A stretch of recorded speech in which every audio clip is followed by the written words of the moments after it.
Pessoal, antes de eu entrar na questão das críticas propriamente ditas, eu quero falar para vocês sobre a origem do juiz de garantia. Ela se deu quando o Bolsonaro foi eleito, ele tinha várias propostas. Entre elas estava o pacote Moro, que era aquela lei anticrimes que foi criado para reduzir a criminalidade no Brasil.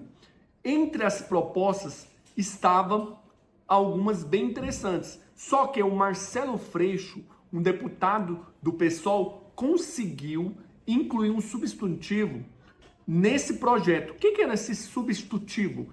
Era uma emenda. Só que essa emenda, curiosamente, ela não foi lida em plenário e foi aprovada. Depois disso, devido à pressa de aprovar esse pacote anticrime, acabou-se que ela foi a sanção do presidente e surgiu muito burburinho, até houve um revanchismo entre o ex-ministro Sérgio Moro juntamente com o Bolsonaro. Até aquela hashtag Bolsonaro traidor saiu aí no Twitter. Mas por que surgiu o juiz de garantia? Ele se deu em virtude daquela vaza-jato. Naquele contexto, o Deltan Dallagnol, juntamente com o Sérgio Moro, eles aparentemente tinham havido alguns encontros a fim de buscar provas.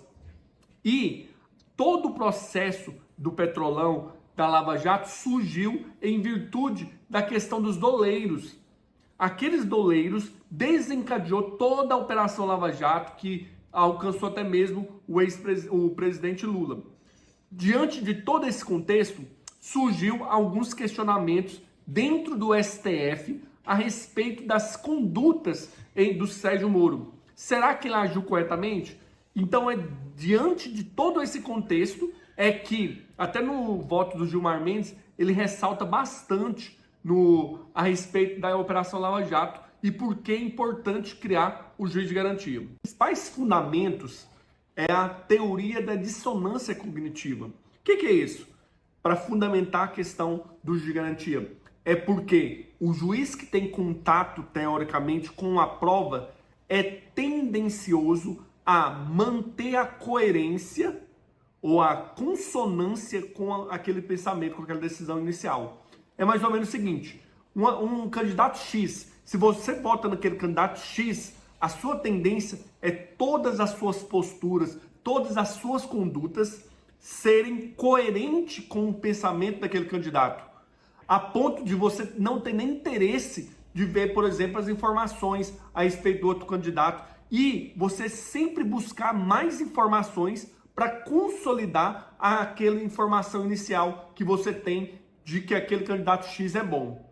Então, essa incoerência cognitiva, que é o que nós precisamos tratar, é que levou ao surgimento do juiz de garantia. O juiz de garantia agora funciona assim, ele vai agir na primeira fase do processo, na parte investigativa e até o oferecimento da denúncia. Após o oferecimento da denúncia, aí o juiz da instrução é que ocupa o processo e é ele que vai sentenciar. Isso evita o que aconteceu lá na Operação Lava Jato, segundo esses pensadores. Após ser sancionado a lei referente ao juiz de garantia, que é o artigo 3A até o 3F do Código de Processo Penal, houve várias ADIs questionando esses incisos referentes ao juiz de garantia. Foi então que o ministro Luiz Fux, em 22 de janeiro de 2020, suspendeu a eficácia dos dispositivos. Com o principal argumento foi a questão do juízo natural, violação ao juízo natural e também aquela questão referente à ausência de previsão orçamentária para a criação desse juízo natural. Entretanto, em 24 de agosto de 2023, o STF novamente voltou a esse tema para decidir sobre as ADIs e decidiu finalmente a respeito do juiz de garantia.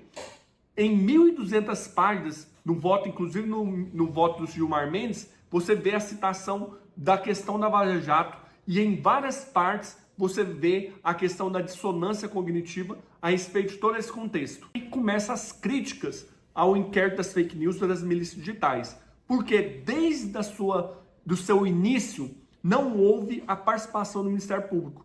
Foi uma interpretação elástica do regimento interno que permitiu que o Alexandre de Moraes assumisse o inquérito e a partir desse inquérito ele tomasse diversas conclusões a respeito de vários fatos. Nessa decisão final do juiz de garantia, decidiu-se que qual é o modelo adotado no Brasil? O sistema acusatório.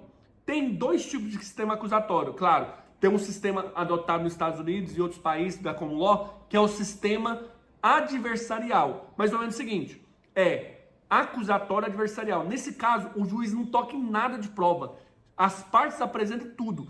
No nosso sistema, decidiu-se nessas ADIs, no julgamento dessas ADIs, que o nosso sistema é acusatório e inquisitorial, em que em determinadas situações e para diligências suplementares, a fim de que o juiz consiga ter uma decisão coerente, ele possa buscar alguma informação suplementar para dar aquela sentença. Isso é o que funciona aqui no Brasil. E é aí que surgem as críticas, porque desde lá do início, no voto em plenário, quando levou a questão do inquérito das fake news, um dos votos divergentes foi do Marco Aurélio. E nesse voto ele diz que aquele inquérito feriria o sistema acusatório. Ele foi derrotado, claro, porque 10 votos disseram que não tinha nada a ver isso. Mas, a partir desse inquérito das mídias digitais, em que, por exemplo, a revista Cruzoé teve algumas suspensões, o Terça Livre, teve a prisão do Daniel Silveira, teve a questão do magnata do Twitter, que foi inserido nesse inquérito, e também até mesmo o ex-presidente Bolsonaro também foi incluído nesse inquérito sobre a questão das urnas eletrônicas. E o mais interessante de todo esse contexto é que, em virtude de tudo isso, qual foi a consequência? É que o inquérito não acaba. Ele está há 5 anos já em vigor e continua com diversas atuações e com vários decretos de condutas a ser adotadas naquele inquérito. Então, toda essa celeuma faz com que levantemos esses questionamentos. Os juristas em si estão levantando esse questionamento a respeito do prazo desse inquérito e também se não existem indícios de que esse inquérito seria inquisitorial. Isso é uma discussão no meio jurídico. Nós sabemos que existem 2 tipos de parcialidade. Existe a imparcialidade subjetiva e a imparcialidade objetiva. Como ela se distingue? A subjetiva é aquela referente à própria pessoa, aquela questão de como ela vê aquela situação e, por exemplo, se ela teve contato com uma prova, será que isso não pode contaminar o julgado ou influenciar o julgado dela? Então, essa pergunta em relação à imparcialidade subjetiva. E a imparcialidade objetiva é aquela que não adianta o juiz ser imparcial, ele tem que parecer para todos que ele é imparcial. Surge a maior pergunta: por que existe um juiz de garantia para evitar essa contaminação do julgado para um estuprador, para um assassino, para alguém de uma organização criminosa, entretanto, para uma situação específica de processos originários dos tribunais, por exemplo, como das fake news, não existe juiz de garantia? Por quê? Qual a diferença? Será que um ataque ao STF é mais gravoso do que um assassinato, um estupro ou algo do tipo?